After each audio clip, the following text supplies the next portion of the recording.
အားလုံးပဲမင်္ဂလာပါဒီနေ့မှာကတော့ကိုပြောက်နီးလေးပြမှာဖြစ်ပါတယ်အရင်ဆုံးကိုမီနူထဲဝင်လိုက်ပေါ့နော်ပြီးတော့လို့ရှိရင်ကျ Bruce ထဲကိုဝင်လိုက်ပါပြီးတော့လို့ရှိရင်ကျတော့ edit ထဲကိုဝင်လိုက်ပေါ့နော်အဲ့ပြီးအောက်ဆုံးဆွဲလိုက်ပါပြီးတော့လို့ရှိရင်ကျမြက်ပြထားတဲ့ဥစ္စာလေးကိုနဲ့လို့ရှိရင်တော့ကိုပြောက်သွားပါပြီတို့ကျတကယ်ကိုပြောက်တာပေါ့နော်အရှိကိုပဲမြင်ရတဲ့ဥစ္စာမဟုတ်ပါဘူး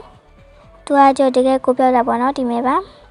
တော့ကိုပြောက်တာရရှင်လို့ရှိရင်ကြောတော့မီနူရဲ့ဝင် Bruce ထဲဝင်ပြီးတော့လို့ရှိရင်ကျတော့ edit ထဲဝင်ပြီးဒီမြက်ပြတဲ့ဥစ္စာကိုနေလိုက်လို့ရှိရင်တော့ကိုမပြောက်တော့ပါဘူးဒီဥစ္စာနေလိုက်လို့ရှိရင်တော့ကိုပြန်ပြောက်မှာပေါ့နော်သူကတကယ်ကိုပြောက်တာပေါ့နော်ကိုတကယ်ကိုပြောက်တာပါဒီဥစ္စာကြီးမဟုတ်ပါဘူးခဏလေးပေါ့နော်တကယ်သူကတကယ်ကိုပြောက်တာပေါ့နော်ဒီမဲ့ဒီဥစ္စာကြီးမဟုတ်ပါဘူးဒီဥစ္စာကြီးဆိုရင်ကျကိုမပြောက်ဘူး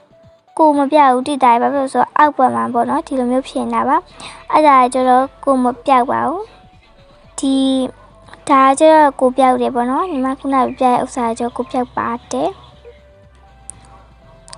တို့ကျဒီမဲ့ဒီဒါကျတကယ်ကိုပြောက်တယ်ပေါ့နော်အောက်ဘက်မှာလည်းဘာမှမရှိပါဘူးတကယ်ကိုပြောက်တာပါသူကကျကိုပြောက်တာကိုကျဖြတ်လိုက်လို့ရတယ်ပေါ့နော်